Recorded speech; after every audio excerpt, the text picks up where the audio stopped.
Hi, this is State Delegate Mark Corman, and from Wisconsin Avenue in District 16 to Pratt Street in Baltimore to the Boardwalk on the Eastern Shore and everywhere in between, Conduit Street Podcast is the go-to source for news about Maryland politics and policy.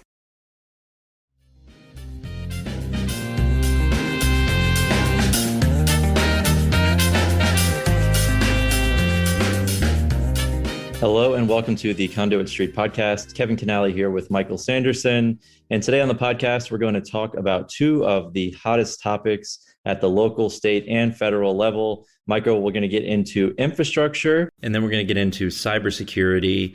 But Michael, let's jump right into it. Apparently, there is a deal on a significant infrastructure package in the U.S. Senate. And this has been a priority for years and years under different administrations and different leadership in Congress. But for some reason, it seems like this might be the real deal, at least pieces of a giant infrastructure package proposed by the Biden administration, right?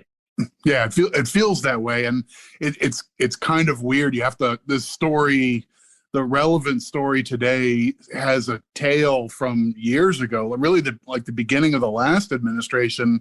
It felt like amidst the campaign, the presidential campaign in 2016, there seemed to be a lot of political consensus that America needed to make an investment in its infrastructure. And however you define that, which is one of the things I think we could talk about, is however exactly you define that term, are like, water and sewer systems, but our roads and bridges and airports and transit and like all these different things that Americans, generally speaking, would respond really favorably if you said, is it time to make a commitment to those sorts of things? And it's been some time coming, but it seems timely to talk about it. We're literally recording the day after we had the United States Senate rustle up 67 votes, and to get that kind of a supermajority in that deliberative body, you almost need to be voting on whether the sun is going to rise in the east, it seems.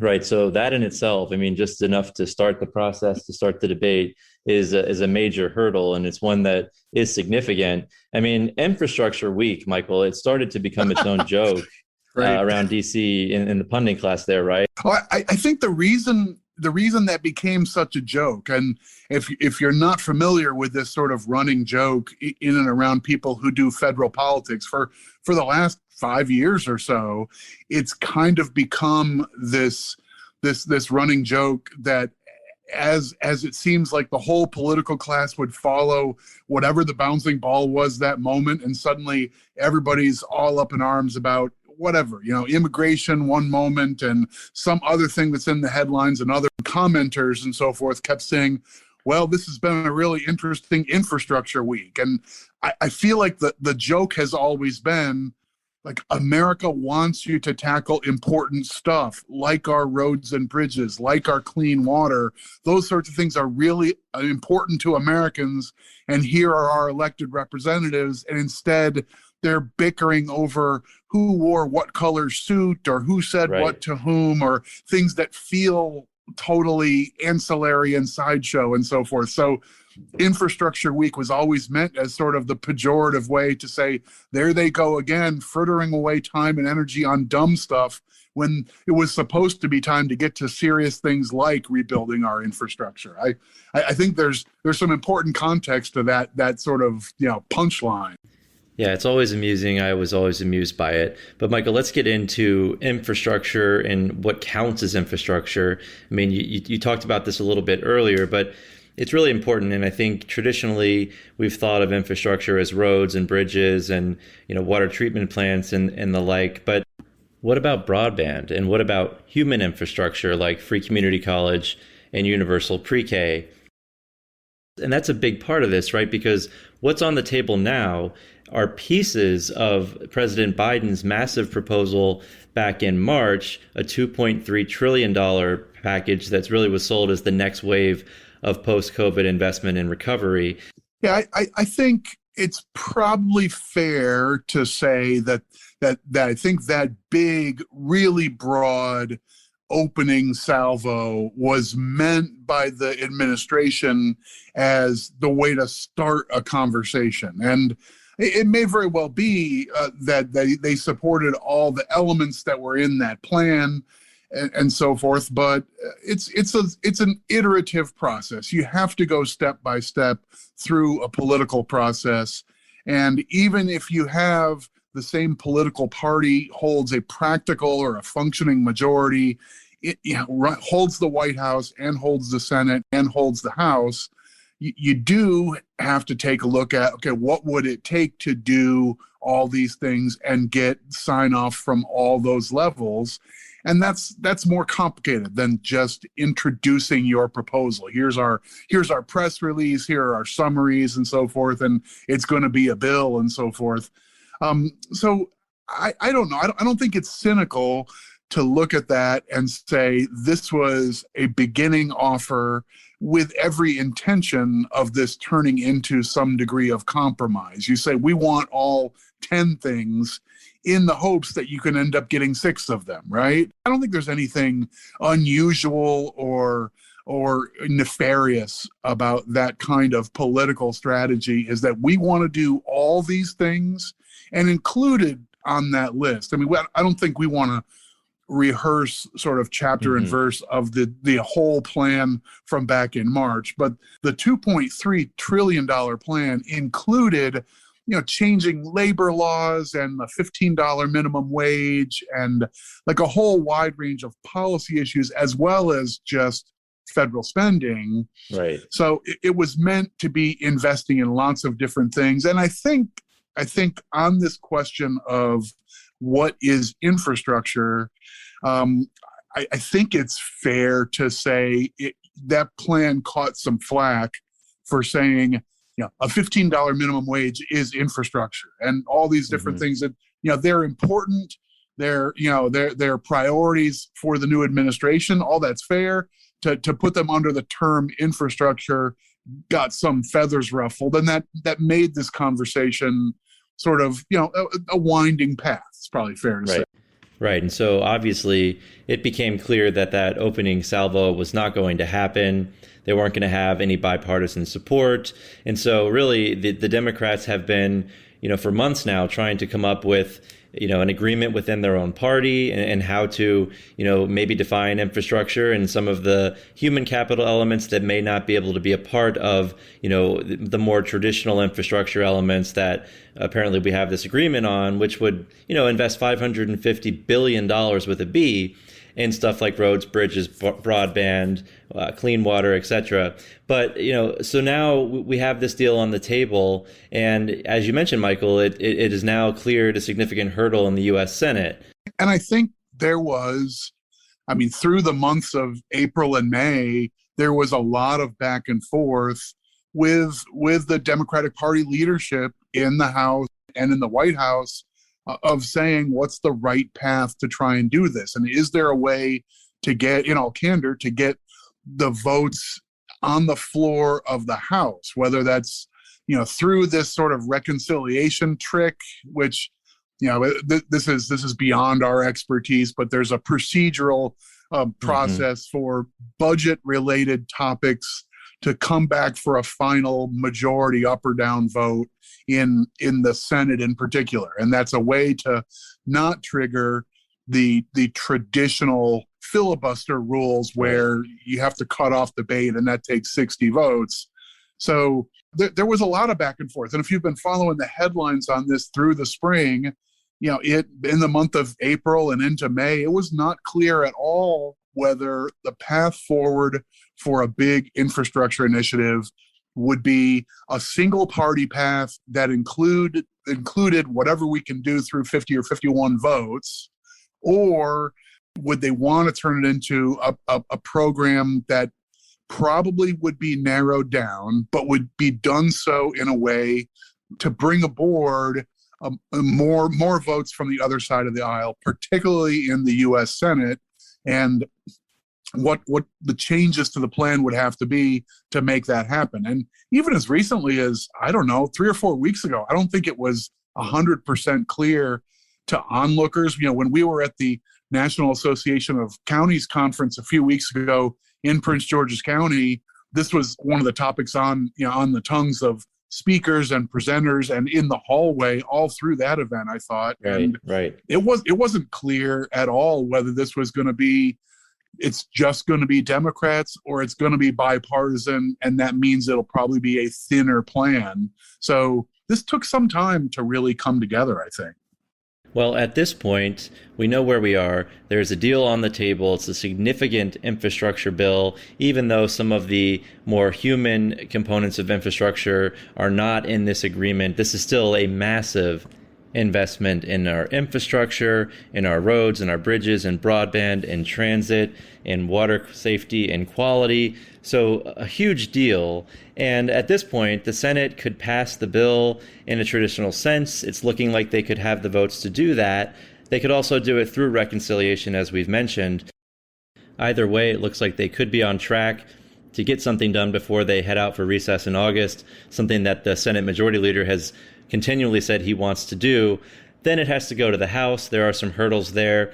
I think some contingents on both sides of the aisle have some issues. But bottom line, I think most people agree that if this clears the Senate, it's a really big sign that we'll get a significant infrastructure bill for the first time in a really long time. If you're a Marylander and you're trying to digest this in some level, and a lot of us who are on the Annapolis beat rather than the DC beat, we tend to think in millions rather than billions and trillions, right? I mean, so yeah, and we tend to think of a 1 year initiative at the Maryland statewide level, like a $50 million program for the state of Maryland is a pretty big deal, right? You know, as a 1 year effort or a $50 million project. Right. So like that's a pretty big deal initiative when you know the governor makes an announcement of doing some broadband stuff and says this is going to be $30 million. Mm-hmm. That's a move the needle moment. That's a big deal. That's a headline. So one way to look at these numbers that is a really easy rule of thumb for Marylanders is that our state's population is a little north of 6 million residents. And the American population is a bit over 300. We are reasonably close to 2% of the U.S. population. We're about an average population state nationwide. So we're about 1/50th of the U.S. population. So when it comes to federal programs, the easy thing to do is every $50 of a federal program translates to one that actually comes to Maryland. So, you know, the package that has gotten support in the Senate and has momentum to become law through the U.S. Congress and through the White House has, I think everybody seems to have settled on the new spending is $550 billion. Right. So by that rule of thumb, we'd be talking about 11 billion coming to Maryland. That's the back of the envelope math. That's not because I have a list that came from Senator Cardin's office that has a whole bunch of detail and I've got that out to 11.00. No, it's just like that's the rule of thumb. But $11 billion, even over 5 years, if that's $2 billion a year, that's big deal. That's big deal money. Even though we've already used words like this is a watered down version of the original proposal. Right. If this ends up being federal funds to the tune of $2 billion a year that come to Maryland at the state and local level, we would certainly hope, and it ends up targeting our roads and bridges. It targets clean water across the state and resilience projects for energy and for climate change, assistance to the airport, some much needed support for transit and for freight rail, like all those different things. Like these could be pretty big deal and noticeable things in your community and for transportation and for our energy resilience and so forth. I think this is a big splash, even though the number is smaller than it seemed like earlier in the year. Right. It's certainly a major deal for the state, for the nation, if this does indeed get through. And we know that the National Association of Counties, Michael, is providing the most up-to-date information regularly on their website. So we can always follow along. We'll post all of that information in the show notes, but go to the NACO website for the latest. They have newest information on the proposal. But Michael, I want to shift now to cybersecurity. Cybersecurity and data protection continue to be top of mind for counties as well as at the federal and state levels. And it continues to be a problem, right? And the cyber criminals have figured out that local governments make really good targets, particularly for ransomware attacks. And generally, Michael, local governments have a lot of personal information, and they also have deep pockets. So these cyber criminals know that if they can lock up systems and hold them for ransom, they're going to be in a tough spot. So this is an issue that continues to be a very visible one, and there are multiple efforts going on at the federal, state, and local levels to try and bolster our cybersecurity efforts and beat these hackers. I think, unfortunately, states, cities, counties in general have just become almost the perfect diet for those, the evildoers out there who are engaged in these kind of like ransomware attacks and cyber attacks and so forth. It's perfect to have an entity out there that provides such widespread service to so many people. They provide services that people really count on. Like the idea of shutting down your city or county government for 3 weeks while you rebuild your database is a really big hardship to a lot of people. If you can't pick up the trash, or if you can't, monitor people's usage of water and other things like that, if suddenly you can't function in those ways, people really, really hate that. There's a lot of pressure to get back up and running in a way that's different from, I don't know, like a bike shop. There's, somebody who's just in conventional retail, if they lose some of their customer information, it might make them a little less agile in responding to your needs, but it's not exactly the same thing as they shut down service. Or if a store closes for a day, it's maybe not the end of the world to the people who'd like to shop there. It's just a different level of expectation. And because of that, it's extraordinary pressure on governments to say, we have to make this right. And what we know from the cyber criminals out there is they want to make it really easy for you to pay up, right? They say, well, we for 22 Bitcoin, we'll get you all your data back. We'll make it really easy for you. Just work with we have customer service people standing by, right? So they literally have customer service people sometimes that are the nicest, I understand, if you get them on the phone. And, so they'll say, we want 22 Bitcoin. And then at the end of the day, they may say, well, just send us 4 and we'll give you everything back and give you the keys, which you then have to trust that these criminals are going to give you these cyber keys to unlock all your data, but that's a separate story. And I think the recommendation always is do not negotiate with terrorists. And the US government would prefer that people not pay these ransoms. But this happens in the private sector too. And oftentimes it might not get the press that you get with state and local government. This is a big issue. And just today, Michael, the governor convened a cybersecurity summit. This is state, federal, private sector, and higher ed institutions all coming together, a big roundtable. And we are getting word that the governor did enact several new policies today, including a partnership with UMBC to start a new program to address state and local cybersecurity issues, and a cyber rapid response team that could quickly go out and assist state and local agencies that were responding to attacks. Also a state chief data officer and chief privacy officer to sort of work around and figure out how to best control and maintain all the data that the state agencies have. And so this is a big high profile event, Michael. A lot of people involved here. Also some partnerships with the private sector and with NSA to try and really, I think, hone in on the resources that we have in Maryland in the private sector. We're known for sort of our tech and data and cyber infrastructure that we have in the private sector here. So we can see the ball starting to roll in terms of what the state understanding that it needs to make sure that its data is secure and that it's not vulnerable to cyber attacks. And also we have a cyber work group in the General Assembly that we're heavily involved with. And I think the biggest thing to understand and what you hear from the local governments is that there is not a one-size-fits-all solution. And you hear us talk about that a lot, but particularly when it comes to such a vexing and broad issue, I think it's really hard to try and come up with a single solution. So it's good to see that these conversations are happening with the governor and his summit, and then also in the General Assembly. And it's on everybody's radar at this point too.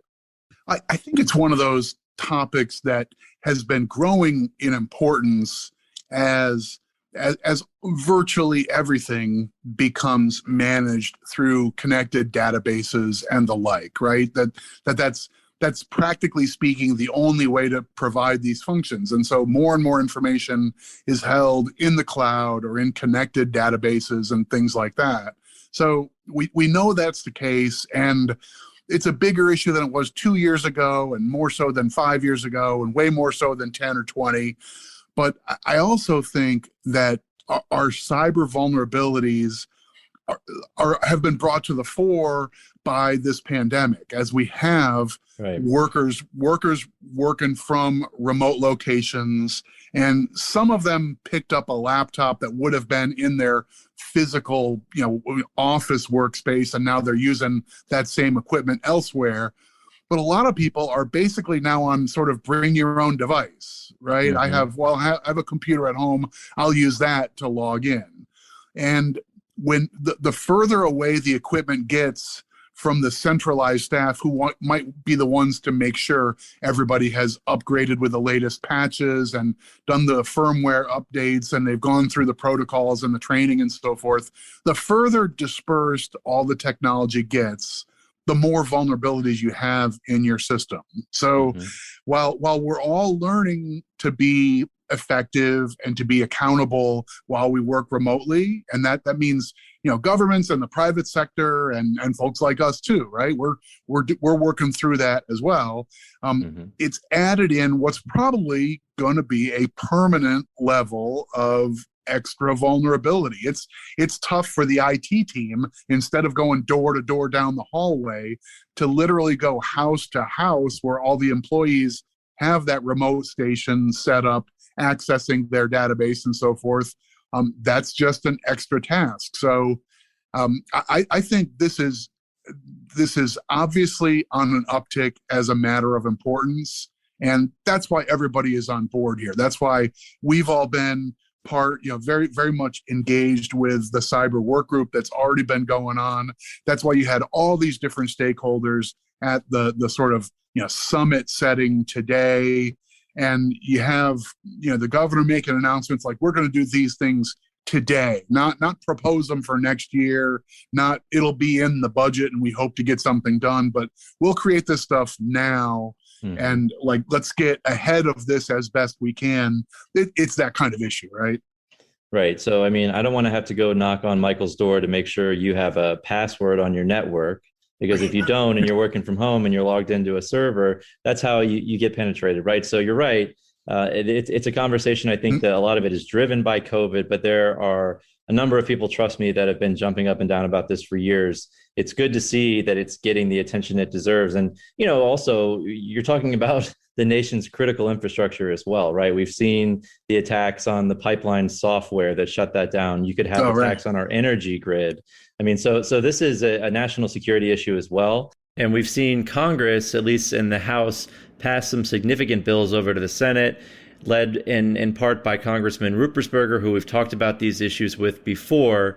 But I really think that some of these approaches are interesting, and they kind of fit the bill for the kind of approaches that I think work best here. And that's basically a new grant program that would be administered federally. And essentially, to get the money, though, it would be available to state and local governments. But in order to get the money, you'd have to sort of present a cybersecurity plan, and then a plan on how you would use the money to upgrade your systems. So really sort of a carrot approach. And I think that's another example of Congress realizing that it's really, really hard to try and tell people exactly how to solve this issue.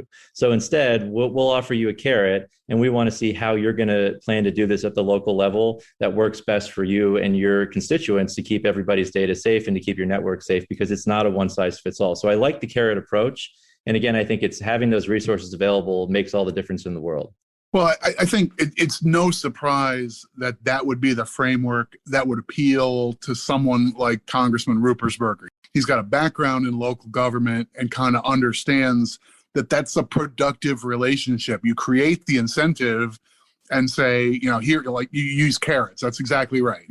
So here's the program, but we want you to develop a good plan as part of being part of a program, as opposed to here's the money, let's see what happens. I think there's sense to that, particularly if your motivation here is like, we want to get everybody on board with best practices and do the smart stuff. So get your house in order. Okay, good. Right. So I think that framework is a useful one for a topic like this in particular. It's tough getting in the forecasting game of what'll happen through the U.S. Congress, and we've already had some comments about that already. So we'll see what happens with programs like these as they move over to the U.S. Senate, and if it can become some part of the next big deal that becomes a compromise among everyone. But there's room for optimism that this is another topic. Like going back to, we started by saying infrastructure writ large is one of those, gee, Americans are really behind it. Well, I bet you if one of our friends in public polling, like Dr. Cromer, were to ask, Marylanders or Americans or whomever, do you think we should be committing more resources to having good plans in place and good systems in place to defend against cyber attacks? Who's going to say no to that, right? It's a pretty smart use of resources. Even if it's frustrating that that's as big of a problem as it is, it's still a smart thing to be thinking about. And I hate to make this like a bottom line thing, but your plans for cybersecurity are increasingly just part of your resilience plan overall. When your county is going to go up and get a bond rating analysis from Standard and Poor's and so forth, you go up to to the bond houses and you want to get graded for your ability to pay back bondholders. Well, your financial plan is part of it, but also your resilience plan is part of it as well. This has to be part of that mix as well. It's a prudent thing to do no matter what business you're in, including governance. What's your cybersecurity plan? What are your vulnerabilities? What is your plan to patch those vulnerabilities? All of that's on the table because this is such a big money business now. Cyber criminals are cashing in on billions of dollars, right? So it's got to be part of the conversation.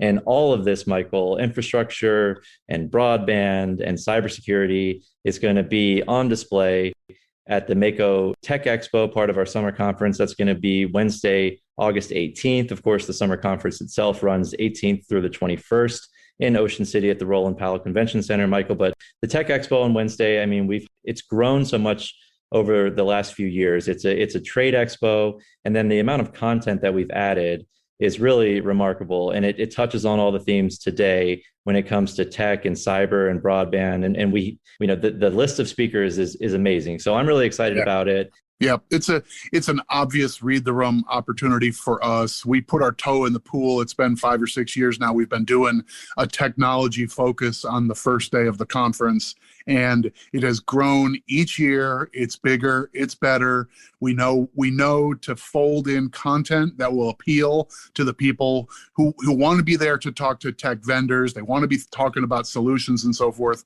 These are the kind of topics that you also want to have in the room as a discussion, as a panel presentation, or hear about the best practices at every level. So I think we're doing this correctly, and the returns show it. This has gone from being a fledgling effort several years ago to really a must-do part of the conference. We're really happy about that. Yep. Also some really exciting hands-on and live demonstrations. So you will not want to miss that. Make sure you're registered and you're down there in Ocean City, and be there on Wednesday for the Tech Expo. It's awesome. As always, if you enjoy the podcast, please go ahead and subscribe. That way, all of these episodes are sent directly to the device of your choice. You can also follow along on social media, Facebook, Twitter, and then of course our Conduit Street blog.